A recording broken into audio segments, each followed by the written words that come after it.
Hello friends, पिछले video में हम लोगों ने पाठ्यक्रम के अर्थ, उद्देश्य, आधार देखे और इस वीडियो में हम लोग सिद्धांत को डील करेंगे। तो चलिए डील करते हैं। पहला पॉइंट है प्रिंसिपल ऑफ यूटिलिटी यानी उपयोगिता का सिद्धांत। तो देखिए, पाठ्यक्रम निर्माण का एक महत्वपूर्ण सिद्धांत यह है कि उनमें जिन विषयों को स्थान दिए जाएं वे बालक के भावी जीवन के लिए उपयोगी हो, यानी वे जीवन में आने वाली कठिनाइयों को हल कर सके। Principle of relationship with life यानी जीवन से संबंधित होने का सिद्धांत। तो पाठ्यक्रम का उद्देश्य, दूसरा उद्देश्य क्या है कि पाठ्यक्रम में उन विषयों को स्थान दिया जाए जिनका वास्तविक जीवन से संबंध हो। ऐसे विषयों का अध्ययन करके ही बालक जीवन में प्रवेश करने के बाद सफलता प्राप्त कर सकेंगे।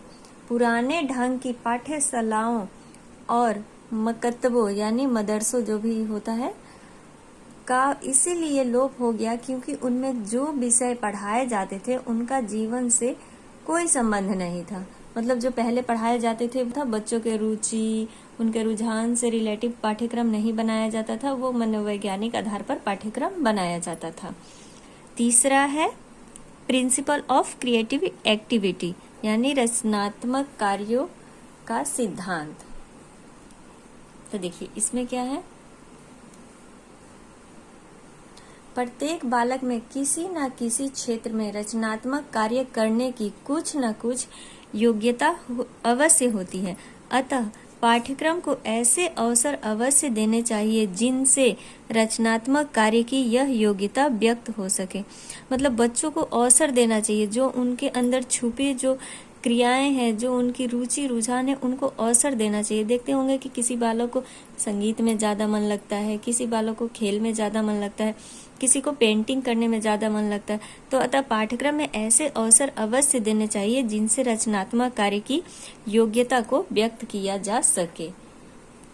ये था रचनात्मक कार्यों का सिद्धांत। चौथा है खेल व कार्य की क्रियाओं के अंतर संबंध का सिद्धांत। तो इसमें क्या है, पाठ्यक्रम के निर्माण में खेल और कार्य की क्रियाओं के अंतर संबंध के सिद्धांत को स्थान दिया जाना चाहिए। सामान्यतः खेल की क्रियाओं का प्रयोजन आनंद समझा जाता है। बालक को अपने ज्ञान का अभिप्राय जानने के लिए अवसर दिया जाना चाहिए। मतलब पाठ्यक्रम में ऐसे विषय भी शामिल करने चाहिए जो खेल से संबंधित हो। खेल को भी एक स्थान देना चाहिए जिससे कि बच्चे आनंद उठा सके और अपनी जिज्ञासा या जो भी उनकी लालसा इच्छा होती है वो पूरा कर सके। जीवन संबंधी सब क्रियाओं के समावेशन का सिद्धांत।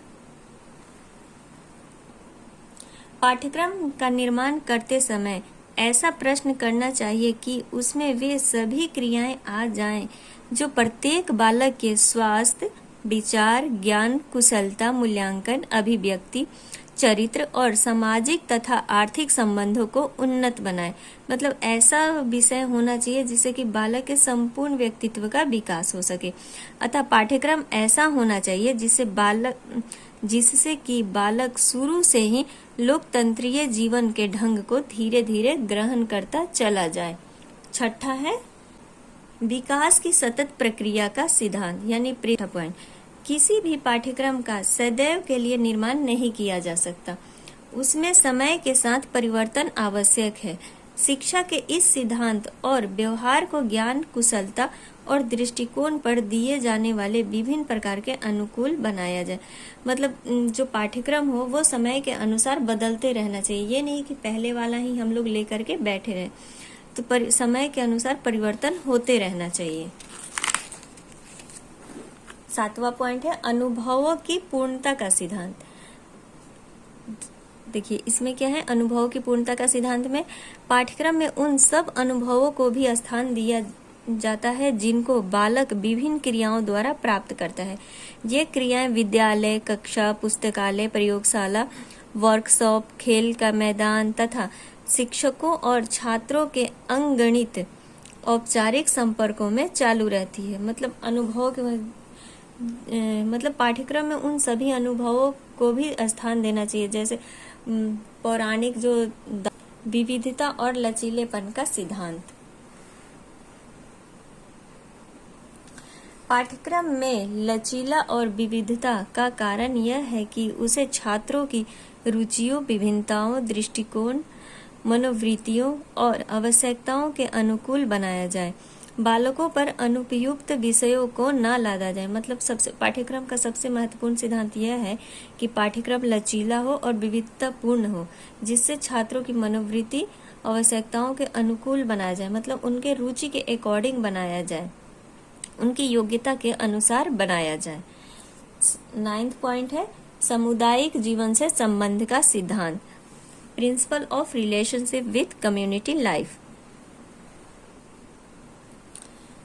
पाठ्यक्रम को सामुदायिक जीवन की महत्वपूर्ण विशेषताओं की व्यवस्था करनी चाहिए और बालकों को इसकी कुछ महत्वपूर्ण क्रियाओं के बारे में लाना चाहिए या बताना चाहिए। पाठ्यक्रम में उत्पादक कार्य को महत्व देना चाहिए क्योंकि यह व्यवस्थित मानव जीवन का आधार है। सामुदायिक जीवन से संबंध के सिद्धांत में क्या कह रहा है कि मतलब सामुदायिक जीवन भी क्या होता है, महत्वपूर्ण व्यवस्था करनी चाहिए। बालकों को इसकी कुछ महत्वपूर्ण क्रियाओं के बारे में बताना चाहिए कि हाँ समूह में मतलब समूह का क्या है, फायदा है या नुकसान है, ये सब भी बताना चाहिए पाठ्यक्रम के द्वारा। इसके महत्व की जानकारी देनी चाहिए।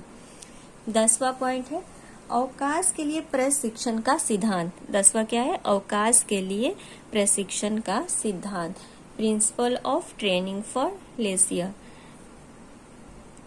पाठ्यक्रम इस प्रकार नियोजित होना चाहिए जिसमें छात्रों को कार्य और अवकाश दोनों का प्रशिक्षण मिले। अतः पाठ्यक्रम में अन्य क्रियाओं को भी स्थान दिया जाना चाहिए जैसे खेलकूद, सामाजिक और सौंदर्यात्मक क्रियाएं। अतः पाठ्यक्रम को अनेक असंबंधित विषयों में खंडित नहीं करना चाहिए। सभी विषयों को एक दूसरे से संबंध होना चाहिए। मतलब सभी विषयों का क्या होना चाहिए कि एक दूसरे से संबंध स्थापित करना चाहिए। जैसे हिस्ट्री, ज्योग्राफी, ये सबका मतलब कुछ ना कुछ सार ऐसा होना चाहिए जो कि मिलता जुलता हो, एक दूसरे पर क्या कहते हैं, पूरक हो, एक दूसरे के पूरक हो। तो ये था पाठ्यक्रम का सिद्धांत जो कि हम लोग देख चुके हैं। तो अगर ये आप लोग को अच्छा लगा तो मुझे सपोर्ट करें। Thank you.